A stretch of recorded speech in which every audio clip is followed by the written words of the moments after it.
자, 법원이 윤 대통령 구속 취소 결정을 내린 이후에 이제 수많은 지지자들이 구치소 앞에 모여서 밤새 윤 대통령의 석방을 기다렸죠.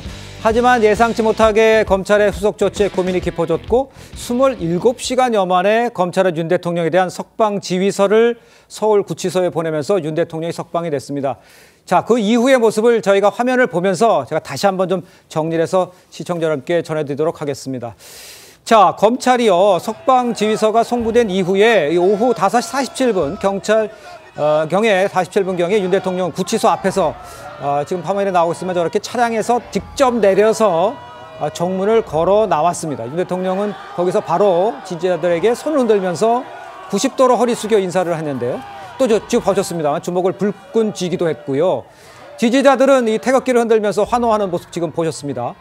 이런 모습을 본 윤 대통령은요, 좀 울컥하는 듯한 그 눈가에 좀 촉촉해지는 모습까지 지금 보였고, 그럼 뒤에 이제 보입니다만 윤 대통령 옆에는요, 김성훈 대통령 경호 차장 근접 경호하는 모습도 보이고 있습니다. 그 뒤에 정진석 비서실장과 김기현, 박대출, 이철규, 박성민 의원 등 이 친윤계 핵심 의원들 뒤에 따라오는 모습도 함께 볼 수가 있습니다. 저렇게 이제 100m 정도 3분가량 쭉 걸어오다 마지막으로 또 인사를 하고 그 후에 이제 오후 5시 50분께 경호 차량을 타고 한남동 관저로 향한 겁니다. 아주 빠르게 이동을 했죠.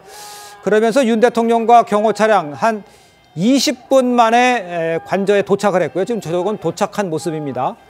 그러면서 이제 악수를 하고 다시 지지자와 함께 악수를 나누고 차에 타서 지금 관저로 들어가고 그 전엔 또 90도 허리를 숙여서 지지자들에게 인사를 하고 관저로 들어가는 모습입니다.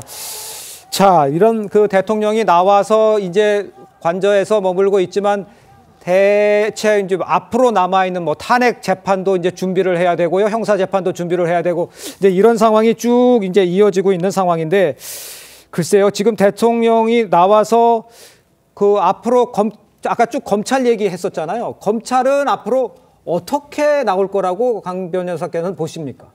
일단은 검찰 측에서는 그 특수본 그 관계자들 수사팀에서는 원래 직시항고를 굉장히 강하게 주장을 했었고 그리고 대검 지도부에서는 항고 포기를 해서 즉시 석방을 하자라고 이야기했던 것이 언론에 크게 보도가 되면서 어떤 검찰 내부에 갈등이 있는 것이 아니냐라는 이야기들이 있는 것인데요. 이번에 언론 브리핑에서도 이야기가 나왔지만 결과적으로 시간으로 계산한 부분이라든지 이런 것들에 대해서는 추후에 재판 과정에 있어서 검찰에서 문제 제기를 하겠다라고 이야기를 하고 있습니다. 하지만 실질적으로 별 효과는 없을 것이라고 생각을 해요. 구속 취소가 이미 결정이 되었기 때문에 다시 재구속이 되는 상황은 생기지 않는 것이고요, 법상.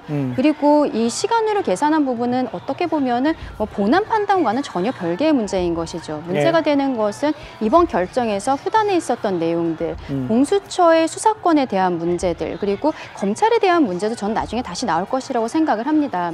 공수처는 기존의 직권남용 권리행사 방해로서만 수사를 해야 되는데 그 관련 사건으로서 내란죄에 대해 수사를 했던 것이거든요. 근데 관련되어서 수사한 흔적이 없다라는 것이고요.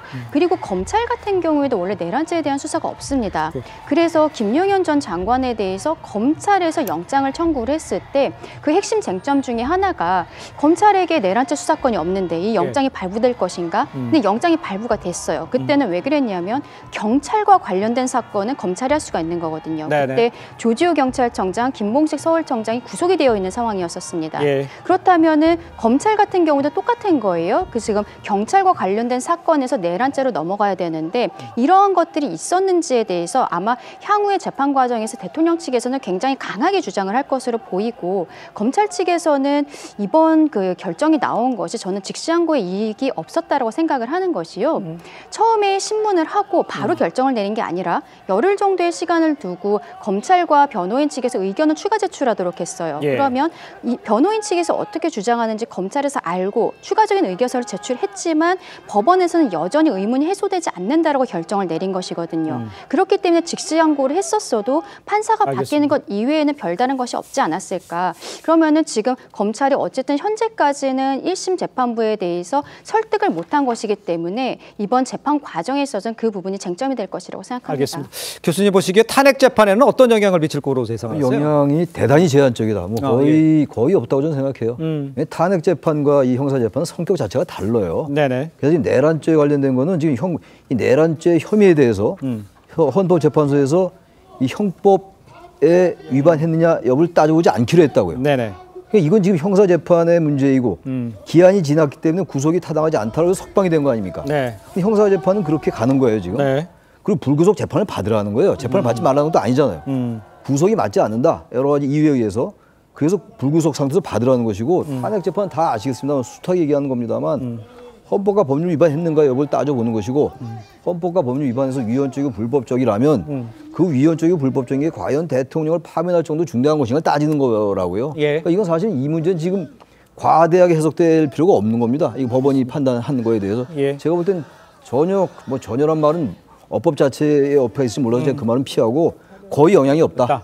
전혀 별개다라고 말씀드립니다. 그 성추인 부의장께 이렇게 여쭤볼게요. 그러면 이제 탄핵 심판이 이제 다음 주에 있을 거란 이야기도 나오고 있는데 지금 뭐 변화가 있을 수 있는 요소들이 생겼다 이렇게 지정하는 사람도 있는데 그럴 것 같은지 연기가 될 것 같은지 아니면 그대로 진행이 될 것 같은지 어떻게 보세요? 전 그렇게 보지 않는 게요. 사실 공수처에서 윤석열 대통령 조사했을 때 3번 조사 시도했을 때 다 묵비권을 행사했었잖아요. 예. 그렇기 때문에 지금 사실상 헌재에서 공수처의 수사 자료는 증거로 채택하지도 않았습니다. 그렇기 때문에 공수처의 수사 권한의 문제가 뭐 불거진다 하더라도 앞으로 더 확대된다 하더라도 헌법재판소에서 윤석열 대통령의 탄핵 심판을 하는 데는 자료로서 채택되지도 않았기 때문에 그리고 윤석열 대통령이 변론기일에 수차례 출석해서 충분히 방어권을 보장받았기 때문에 그리고 다른 중요 임무 정상자들도 나와서 관련된 증언을 충분히 했기 때문에 탄핵 심판을 변론 짓는 데는 전혀 문제가 없을 것이다. 그래서 모두가 예측하는 시간 내에 아마 나올 거라고 저희는 보고 있습니다. 알겠습니다. 대통령의 석방이 변수가 된다라고 주장하는 사람들도 꽤 있고 그런데 이제 장애 여론전이 계속 치열해지고 있잖아요. 그러면 뭐 변화는 있을 수 있는 겁니까? 어떻게 보세요? 당연히 그 헌재의 판결은 정치적인 판결이라는 얘기를 하지 않습니까? 무엇보다 국민들이 이 사안을 바라보는 어떤 관점이 어떻게 변하는지가 되게 중요할 것 같습니다. 예. 대통령이 무소불위한 어떻게 보면 공수처에 불법에 의한 어떤 수사를 통해서 대통령이 체포되고 감금됐는데 그 과정에 있어서 절차적 하자가 분명히 있다고 보는 거 아닙니까? 네네. 그렇다면 이게 강전의 변호사께서도 얘기를 했지만 공수처의 수사뿐만이 아니라 검찰의 수사가 내란 혐의로 수사를 할 수 있는지에 대해서도 분명히 논란이 일고 있습니다. 근데 저는 헌재가 이 부분을 피하기 위해서는 당사자가 인정하지 않는 검찰의 진술 내용을 받아들이면 안 되는 거였어요. 그런데도 불구하고 헌법을 위배하면서까지 어겨가면서까지 당사자가 인정하지 않은 검찰의 진술을 가져왔습니다. 그렇다면 우리가 홍장원 1차장도 2번이나 불렀더니 사실관계가 어떻게 드러났습니까? 검찰 조사하고 달라졌잖아요. 근데 이번에 또 곽정근 전 사령관이 사실상 협박을 받았다. 사실상 위증교사를 받았다. 그런 내용까지 있다면 변론을 제기해서 그 진실을 찾아가는 과정이 중요한데 일방적으로 기일이 지정이 됐고 거기에서 충분히 대통령의 방어권이 행사가 됐느냐의 부분에 대해서 국민들이 납득이 하기 힘들다는 거죠. 알겠습니다. 그렇기 때문에 급할수록 돌아가란 말이 있습니다. 원칙을 가지고 기일을 제기하는 게 맞다고. 알겠습니다.